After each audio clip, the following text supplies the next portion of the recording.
Tous les matins, ITV fait les poubelles des bordels de la terre plate américaine à la recherche des informations véreuses qui feront tourner sa boutique.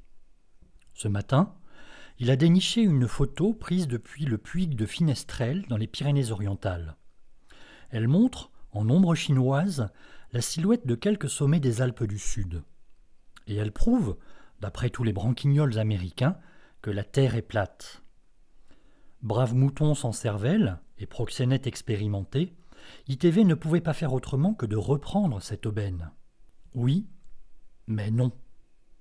Il se trouve que j'habite presque au pied du pic Gaspard, mentionné dans cette vidéo. La crête formée par Rocheforiot, Neige-Cordier et les Agneaux m'en sépare.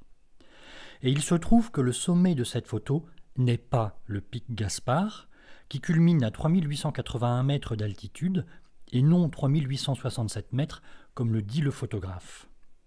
Il ne s'agit donc pas du pic Gaspard, mais du massif de la Meije, à 3983 mètres d'altitude, soit 100 mètres plus haut.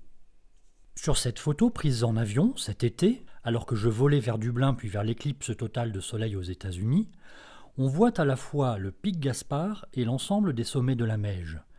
Le Grand Pic, le pic central, que l'on nomme aussi Doigt de Dieu, et la Meije orientale. Le pic Gaspard n'est qu'une antécime de la crête qui part de la pointe Néraud, au-dessus du col du Lautaret, et qui culmine au Grand Pic de la Meije avant de se poursuivre vers les deux sommets du Râteau.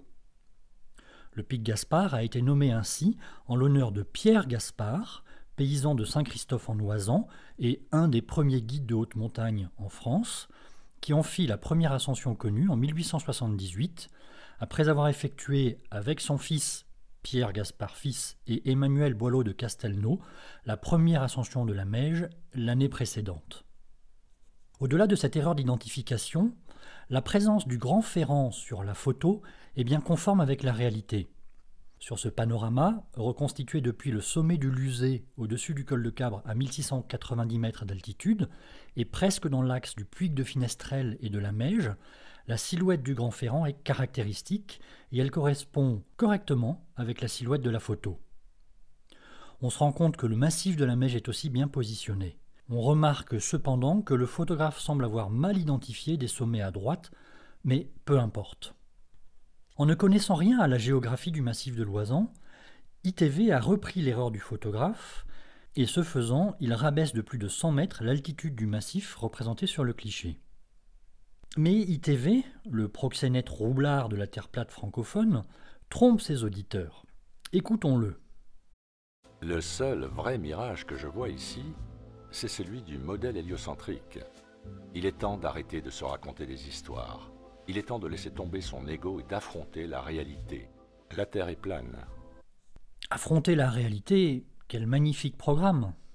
Mais dans le cas de la Terre plate, c'est d'abord se demander à quoi ressemblerait ce panorama. Une simple esquisse géométrique qui respecte les proportions des distances et des altitudes respectives des trois sommets montre que le Grand Ferrand doit se trouver sous l'horizon astronomique et surtout sous le sommet de la Meije. Vue depuis le sommet pyrénéen, la Meije devrait surplomber le Grand Ferrand de 9 minutes et 37 secondes d'arc. Or la photo montre l'exact contraire. Le Grand Ferrand domine sensiblement les sommets de la Meije. Cette constatation suffit à ruiner la théorie de la Terre plate. En revanche, sur une Terre sphérique, et en tenant compte de la réfraction atmosphérique avec un indice moyen de 1,16, comme cela est mis en œuvre sur le site metabunk.org, le massif de la Meije doit dépasser de 210 mètres au-dessus de l'horizon, et le Grand Ferrand doit dépasser de 400 mètres au-dessus de l'horizon.